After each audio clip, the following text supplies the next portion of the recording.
جو बेटियों वाले हैं अपनी बेटियों को सामने रख के देखो क्या हो रहा है और कौन करवा रहा है। अल्लाह ताला इन कादियानियों को सोचने की तौफीक दे। जज़ाकल्लाह भट्ट साहब, आई एम सो सॉरी, मैं बिजी था इसलिए आपसे पहले थोड़ा सा टाइम ले लिया। नहीं, कोई बात नहीं जोशी साहब, माशाल्लाह जबरदस्त आप बोले हैं। तो अ, मैंने जो अभी सुना है, जो लेटेस्ट हमारे पास इंफॉर्मेशन पहुंची है, जिस तरह के अली भाई ने उनका ऑडियो क्लिप सुनाया है, तो ये हॉस्पिटल में एडमिट की गई हैं। पैंक्रियाटाइटिस एक मर्ज है, उसकी वजह से। तो टाइटस लफ्ज, जो हम डॉक्टर तो नहीं है, लेकिन जब टाइटस आता है तो हम समझते हैं कि सोजश या वर्म हो गया है किसी चीज में, जिस तरह हेपाटाइटस जिगर की सोजश। तो जो पैंक्रियाटाइटिस है, पैंक्रियास जिसको लुबलुबा भी कहते हैं उर्दू में, ये एक ग्लैंड है, और ये जो मैदे का ऊपर वाला हिस्सा होता है उसके पीछे ये लगा होता है। तो ये इसका काम तो है, ये मैदे के आजमे के जो एंजाइम्स हैं वो पैदा करता है, बनाता है। इसके अलावा कुछ हार्मोन्स भी सिक्रीट करता है, जो ग्लूकोज को कंट्रोल करते हैं, शुगर को भी।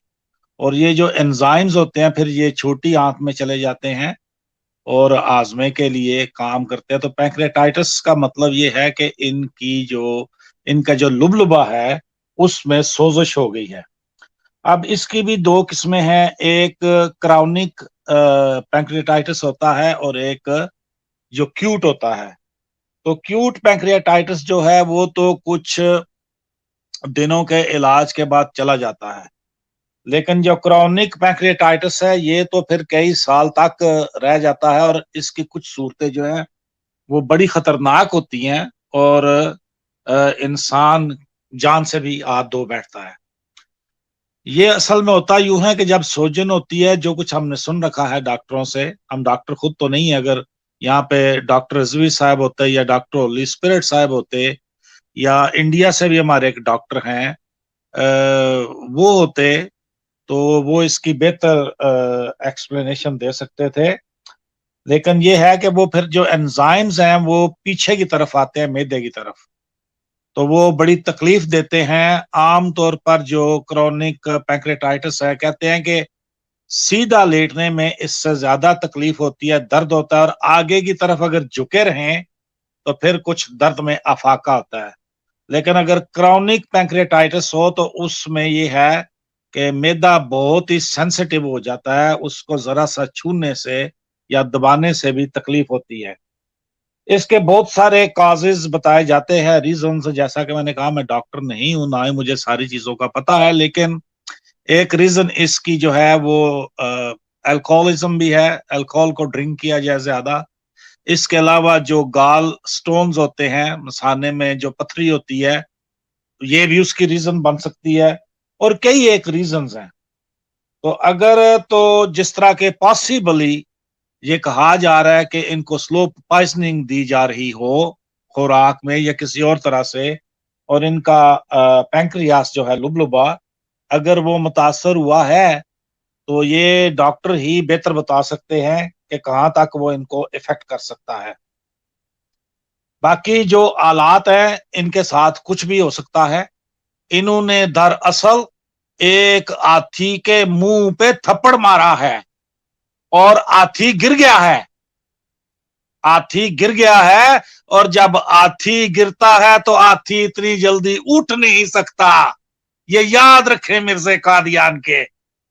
इनको बड़ी जबरदस्त ये अखलाकी पस्ती में जा गिरे हैं, और ऐसे गिरे हैं कि ये सालों तक नहीं उठ सकेंगे। ये जो मिर्जा मसरूर कह रहा था ना कि सोशल मीडिया पे 2-4 दिन हंगामा होगा और उसके बाद तुम सस्ती शोहरत लेना चाहती हो और बात खत्म हो जाएगी, ये बात उसकी बड़ी गलत साबित हुई है। इस लड़की के साथ सारी दुनिया के मुसलमान और गैर मुस्लिम खड़े हैं।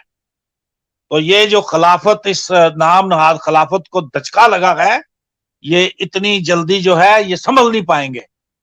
और जिस तरह के अली भाई ने कहा, वो जो इनकी ऑडियो रिकॉर्डिंग वायरल हुई थी, लीक हुई थी, उसमें वो कह रही थी कि जो आपके हिटमैन है یا یہ جو پیڈ مرڈر ہوتے ہیں یا جو اجرتی قاتل ہوتے ہیں ان سے مجھے مروا دیں. اور آگے سے مرزا مسرور خاموش ہے, اس کی تردید نہیں کر رہا, کچھ نہیں کہہ رہا, اور پھر وہ ایک قتل کا نام بھی لیتی ہے اور اس کے بارے میں بھی مرزا مسرور خاموشی اقرار ہے, خاموشی انکار نہیں, خاموش ہے اس آڈیو میں. یہ ثبوت ہے, انہوں نے آڈیو آن کی ہے کہ جس طرح فلاں بندے کو قتل کروایا تھا, اور مرزا مسرور قطعاً اس کی تردید نہیں کرتا کیونکہ اس کے وہم و گمان میں بھی نہیں تھا کہ یہ آڈیو ریکارڈ ہو رہی ہے. اور یقین کریں میں یہ کہہ سکتا ہوں ان کی ہسٹری دیکھ کے کہ اگر یہ آڈیو ریکارڈنگ وائرل نہ کرتی ندا تو اس کو کب کا بروا دیا گیا ہوتا. یہ ایک سمارٹ موو ہے جو اس نے کی ہے, ویری سمارٹ موو, کہ فوراً آڈیو کو وائرل کر دیا گیا تاکہ لوگوں کو پتا چل جائے. اگر مرزوں کو یہ پتا چلتا کہ آڈیو ریکارڈنگ جو ہے یہ ہے لیکن ابھی وائرل نہیں ہوئی اور وہ پلان کرتی ہے کہ وائرل کرے گی, تو پھر یہ کب کی ختم ہو چکی ہوتی لڑکی. لیکن یہ سمارٹ موو اس نے کی اور اچھا کھیلا کہ فوراً اس آڈیو ریکارڈنگ کو وائرل کر دیا تاکہ اگر کچھ ہو مجھے تو مرزے اس کے ذمہ دار قرار پائیں. تو اللہ تعالیٰ اس چمٹی کی حفاظت کرے. میں آپ کو ایک بات بتاتا چلوں, جب بھی انسان بیمار پڑتا ہے یا اس کو کوئی تکلیف ہوتی ہے تو باہر سے جب کوئی جراثیم اس کے جسم پہ حملہ کرتا ہے تو اس کا ایک امیونٹی کا نظام ہوتا ہے. یہ جو سفید خون ہے, یہ جو چھوٹے چھوٹے سفید خون کے جسیمیں ہوتے ہیں, یہ اس کے خلاف لڑتے ہیں. یہ امیونٹی کا ایک نظام ہے. لیکن جب انسان کے اندر کا نظام جواب دے جائے یا اس میں قوت مدافعت کم ہو جائے یا اس کی قوت مدافعت ہی اس کے جسم پہ حملہ کر دے تو وہ حملہ بڑا خطرناک ہوتا ہے. یہ 125 سال سے مرزے یہ موقف اختیار کیے ہوئے تھے کہ مولوی جو ہیں یہ برے ہیں اور مولویوں کو انہوں نے واقعہ ہی گندا کر رکھا تھا, لیکن ان کے وہم و گمان میں بھی نہیں تھا کہ ان کے اندر کا نظام ان پہ حملہ کر دے گا. سابق قادیانی, ایکس قادیانی جو ہے, فورمر قادیانی, یہ ایک بہت بڑی طاقت بن کے ابھرے ہیں.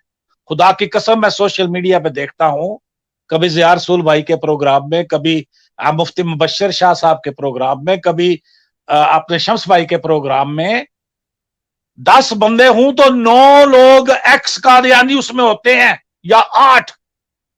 یہ اتنی بڑی طاقت بن کے ابھرے ہیں, انہوں نے قادیانیت کی کمر توڑ دی ہے. اور یہ جو بچی ہے یہ ان کے گھر سے اٹھی ہے, ان کو زہرباد ہو گیا ہے. ان کا اپنا قوت مدافعت کا نظام جس پہ یہ کھڑے تھے وہ جو ہے وہ اٹھ کے ان کے اپنے نظام کے خلاف لڑنا شروع ہو گیا ہے. اس لیے قادیانیت کا وجود برقرار رکھنا محال ہے. دیکھ لو لوگوں, قادیانیت حالت نزع میں ہے اور یہ مر رہی ہے, اور انہی کے گھر میں مر رہی ہے جا کے جو ان کو لے کے آئے تھے, جنہوں نے اس کی پرورش کی تھی, جنہوں نے یہ خود کاشتہ پودا پروان چڑھایا تھا.